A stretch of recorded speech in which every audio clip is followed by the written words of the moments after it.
Nah, untuk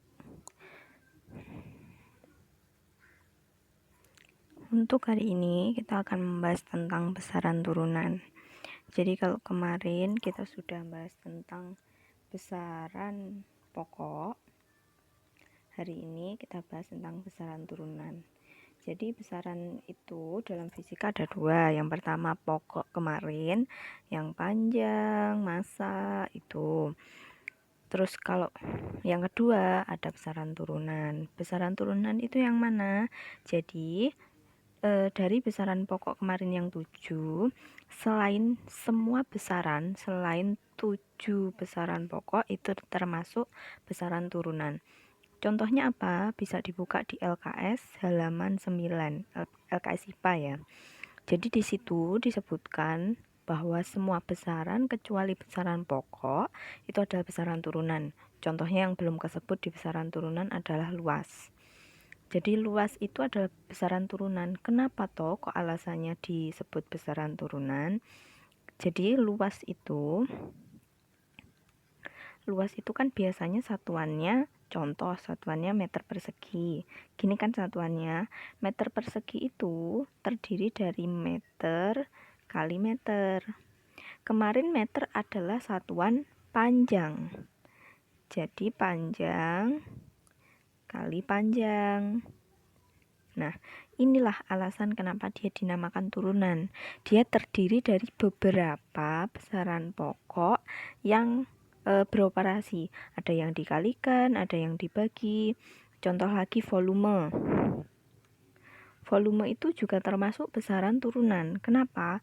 Karena satuannya contohnya M pangkat 3. Pokoknya kamu lihat saja, lebih bagus kalau kamu bisa menghafalkan besaran pokok.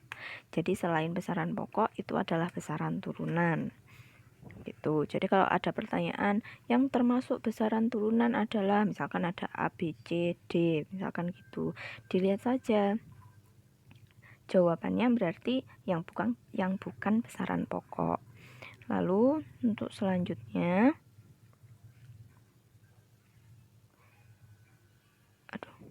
sebentar,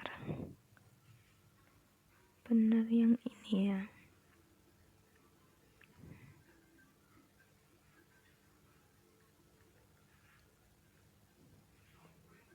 Salah.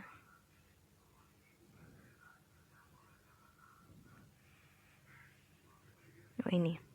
Jadi untuk lanjut tadi, jadi dalam pengukuran tadi kan disebutkan ada besaran turunan. Salah satu besaran turunan itu ada volume ya tadi. Ini ada cara mengukur volume. Jadi untuk mengukur volume itu macam-macam. Ada yang dihitung, contohnya dulu saat SD pernah disuruh menghitung volume kubus, volume balok dengan cara rumus. Dengan dikali-kalikan kan ada rumusnya. Nah, dalam IPA, terutama dalam lab, jadi ada laboratorium IPA, itu ada namanya gelas ukur. Nah, contohnya seperti gambar ini, gelas ukur. Jadi kalau di rumah tangga biasanya di dapur itu mirip dengan gelas ukur yang untuk membuat roti itu ya. Ada ya kan gelas ukur itu. Nah, tapi kalau di lab IPA itu bentuknya seperti ini contohnya. Sebenarnya ada bermacam-macam, ada yang ukurannya kecil, ada yang kecil panjang, ada yang pendek, bermacam-macam sekali. Nah, gimana cara menghitungnya? Mudah, perhatikan. Ini adalah gelas ukur yang berisi air, tapi belum ada batunya. Jadi ini mau menghitung volume batu. Batu itu kan bentuknya tidak beraturan. Nah, kita nggak bisa pakai rumus kubus atau balok, kan nggak bisa. Nah, jadi pakai ini, bisa pakai ini. Nah, terus satunya gelas ukur yang sudah dimasukkan ini batu, ya batu. Jadi dilihat saja, ini kan nilainya 40, dikurangi langsung dengan nilainya yang sebelum ada batu. Berarti jawabannya adalah 30. Satuannya apa? Dilihat. Oh, sentimeter kubik. Ada macam-macam. Nanti ada yang satuannya mililiter gitu. Untuk gambar yang kedua, contoh yang kedua. Nah, ini sama caranya. Dilihat saja bagiannya. Ketika sudah dimasukkan adalah 80, dikurangi ketika belum dimasukkan 40. Jawabannya berarti 40. Satuannya kalau tidak disebutkan di sini berarti adalah mililiter.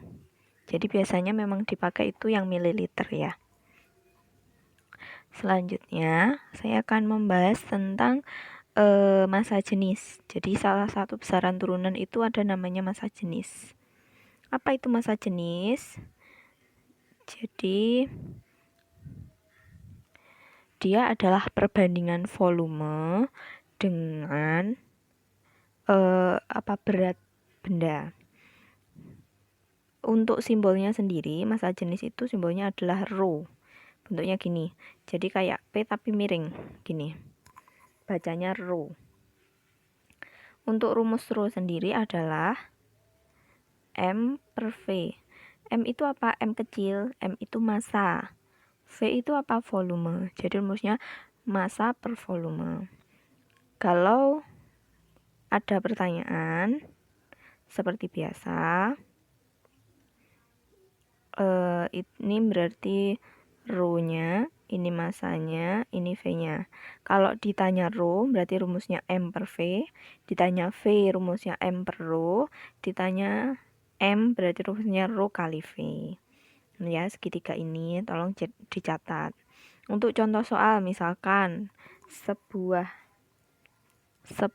air memiliki massa sebuah batu nih ya. Sebuah batu memiliki massa misalkan 2 kilo. Sedangkan ukurannya kita ganti sebuah kubus. Sebuah kubus bermassa 2 kilogram.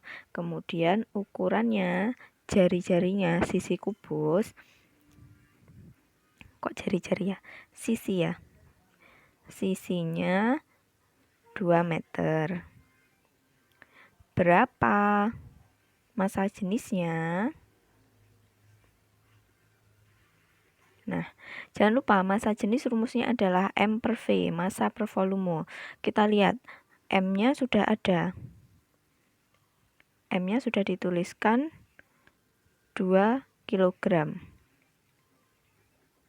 Yang jadi masalah adalah V-nya. V-nya belum ada. Di situ disebutkan panjang sisinya 2 meter. Pada volume kubus itu rumusnya sisi kali sisi kali sisi. 2 kali 2 kali 2 berarti 8. Berarti rho-nya berapa? Dilihat rumus rho jika mencari rho adalah M per V. Berarti M-nya 2, V-nya 8. Boleh disederhanakan jadi 1/4. Jadi jawabannya 1/4 kg per meter kubik. Selesai. Terus selanjutnya, kalau apa pengaruhnya rho itu terhadap benda? Jadi ada 3 kondisi. Yang pertama, benda mengapung di air. Bukan di air saja sih, semua benda cair. Jadi misalkan batu. Kenapa tuh batu itu bisa tenggelam?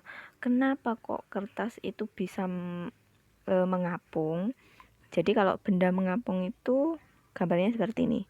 Semua bagiannya berada di atas. Jadi misalkan ini air atau cairan apa gitu ya. Bendanya ini di atas. Berarti dia mengapung. Syaratnya apa? Rho benda lebih kecil dari rho cair. Jadi bukan air ya, tapi benda cair. Apapun itu, mau minyak goreng atau apapun, ketika massa jenisnya benda lebih kecil dari massa jenis cair, benda cair, berarti benda tersebut akan mengapung. Yang kedua, melayang. Melayang.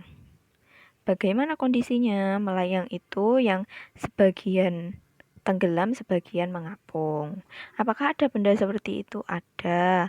Biasanya seperti apa ya? kardus yang diisi, nanti biasanya melayang. Kondisinya ketika apa? Rho benda sama dengan rho cair. Jadi ketika massa jenisnya benda dan massa jenis benda cairnya sama, benda itu akan melayang. Dan yang terakhir ada tenggelam. Tenggelam itu yang seperti apa? Oh, maaf salah. Untuk yang ini benda melayang itu gini. Bendanya itu tidak sampai jatuh ke dasar gitu loh. Untuk yang tenggelam itu bendanya jatuh sampai ke dasar.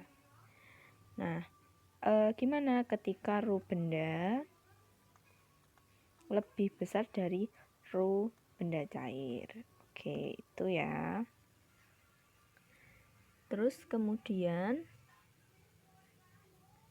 jangan lupa, saya cuma mengingatkan, misalkan ada tulisan mobil berkecepatan 20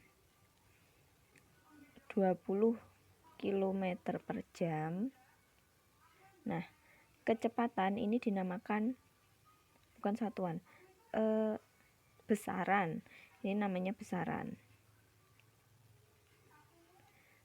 20 itu namanya jumlah, nilainya nilai, sedangkan yang paling belakang ini satuan. Tolong diingat-ingat, nanti sering muncul ya.